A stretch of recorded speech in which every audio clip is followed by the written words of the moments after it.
How are you guys? Welcome back to War Gaming China. And today I want you to cast your mind back a couple of years ago when I did a video on the Vickers Dragon tractor in service with the Chinese, the Mark D. Now during that video I explained that VCL had come up with a tankette in 1927. In 1928 they were bought out by Vickers, or went into partnership with Vickers, and they started to produce the VCL carrier, machine gun carrier.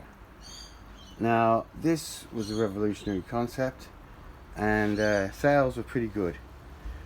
However, sales were very good, especially when it was sold with a tractor. But as we can see from these earlier versions, everybody who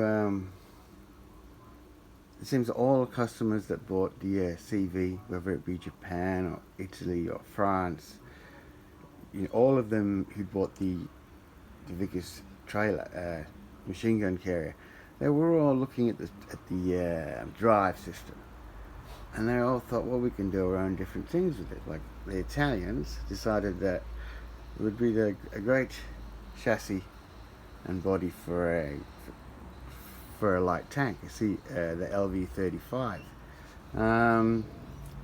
and the French, well, they looked at it. They had trials in 1931 of the vehicle, and Renault won the job of building a French example, because but there was some trouble with the patent, so the French didn't quite made a few detail changes, just enough that they didn't have to. I mean, they made some major surface changes on the surface, but detail changes to the minor things, They didn't want to pay the patent, so Renault in 1932 started production of the Renault UE utility tractor, armoured carrier. And it came with a trailer. It could travel at 30 kilometers an hour. It could carry 350 kilos in the box at the back, or another 950 kilos with the trailer. And the UE was a successful design, and France between 1933 and 1940 built over 5,000. And then during the war, the factory was reopened for Romania to make for some UEs to be made for Romania, which they called the Malaxa.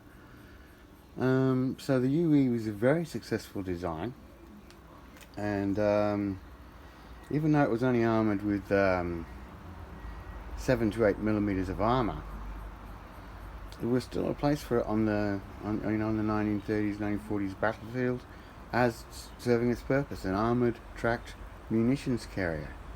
Now, China, it said in 1933, inquired about them via the young marshal, but nothing came of that inquiry. But however, in March 1936, the central government ordered 10 from Renault. And as we know by now, whenever the Chinese were going to spend money on something, it always had to be a little bit different, or they had their own specifications that they would need. And for the UE, they had Renault mount a light machine gun on a box over the superstructure, and this,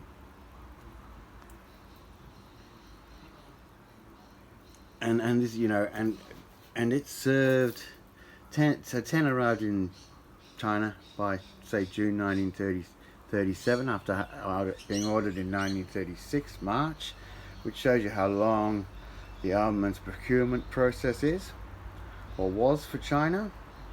Now then, when they got to China, some sources say that they would serve with the 5th Army and their 200th Division in Burma, and I wouldn't doubt that. But however, I have never read any specific references to the UE in combat in Burma.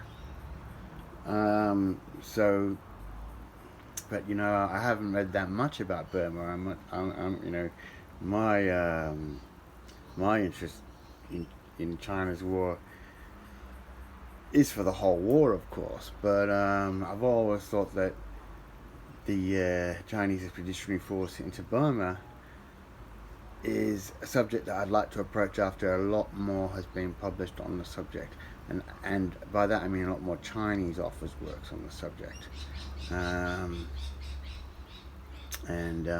You know, that's going to happen. I'm not in a rush to do that. I'm busy in 1938 with the channel, or maybe even busy in 1939. It's a long time yet until we get to 1942. But getting back to these tractors, so China bought 10 of them, and as I said, I wouldn't doubt the veracity or the authenticity that they did serve in Burma. Now these kits are from S models, and I've built a few things from S models over the years, and I've never had a problem with them. Very nice. They come with a few decals, tiny decals. Now, when these vehicles arrived in China, they would have been painted in a, apparently they would have been painted in a 4-pattern French camo scheme, 4-color French camo scheme, 4-color pattern French camo scheme. So that's hard to say. And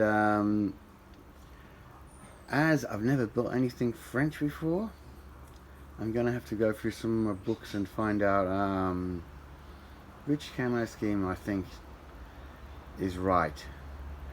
Bearing in mind I've only got one rather grainy picture of a UE in Chinese service. So I'm not in a rush to put the decals on anywhere because I'm not too sure where they go. And as for the painting the camo of it, well, I'm going to have to do a bit more research on that. But there you go. The Renault UE in Chinese service, and most probably I'd put good money on it that they did serve in Burma in 42. Alright, that's it for now. Thanks for listening. I hope you subscribe, hope you press like. See ya.